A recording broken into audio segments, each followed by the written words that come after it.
Dominic and ladies purse. Gautham Vasudev Menon ആദ്യമായി മലയാളത്തിൽ സംവിധാനം ചെയ്ത സിനിമയാണ് നമ്മുടെ മമ്മൂക്ക നായകനായ ഡൊമിനിക് ആൻഡ് ലേഡി സ്പിഴ്സ്. സിനിമയുടെ ഒഫീഷ്യൽ ട്രെയിലർ ഇങ്ങനെ പുറത്തിറങ്ങിയിട്ടുണ്ട്.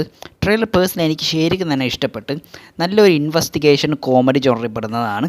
ഒരു ചെറിയ പേഴ്സിൽ നിന്നും വലിയൊരു കൊലപാതകത്തിലേക്ക്, അങ്ങനെ ഒരു പ്ലോട്ടാണ് സിനിമ പറയുന്നത്.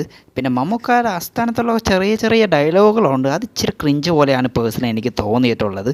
പിന്നെ പുള്ളിയുടെ ലുക്ക് എൻ്റെ മോനെ. സിനിമയിൽ ഗോകുൽ സുരേഷും ഒരു പ്രധാന വേഷം കൈകാര്യം ചെയ്യുന്നുണ്ട്. നമ്മുടെ മമ്മൂക്ക ഒരു പ്രൈവറ്റ് ഡിറ്റക്റ്റീവ് ആയിട്ടാണ് വരാൻ പോകുന്നത്. പുള്ളിയുടെ സഹായമായിട്ടാണ് ഗോകുൽ സുരേഷ് വരുന്നത്. പ്രൈവറ്റ് ഡിറ്റക്റ്റീവ് കോൺസെപ്റ്റ് എല്ലാം കേട്ടിട്ട് സത്യം പറയാമല്ലോ, നമ്മുടെ ലാലേട്ടനെയും ശ്രീനിവാസൻ ചേട്ടൻ്റെയും എല്ലാം നല്ലൊരു തന്നെ മിസ് ചെയ്തിട്ടുണ്ട്. നാടോടുക്കാറ്റ് അക്കരെ അക്കരെ ആ ഒരു കോമ്പിനേഷനേക്ക് നല്ലൊരു തന്നെ മിസ് ചെയ്തിട്ടുണ്ട്.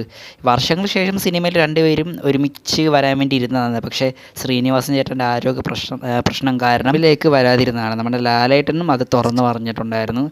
വിനീത് ശ്രീനിവാസൻ ആ ഒരു കാര്യം പറഞ്ഞിട്ടുണ്ട്, ഒരു ഇൻ്റർവ്യൂവിൽ പറഞ്ഞിട്ടുണ്ടായിരുന്നു. നേരെ ഞാൻ വിഷയത്തിലേക്ക് മാറിപ്പോയി. ട്രെയിലർ നിങ്ങൾ കണ്ടിട്ടുണ്ടാകും. നിങ്ങളുടെ അഭിപ്രായം ജസ്റ്റ് അടി കമൻറ്റ് ബോക്സിൽ കമൻറ്റ് ചെയ്തേക്ക്.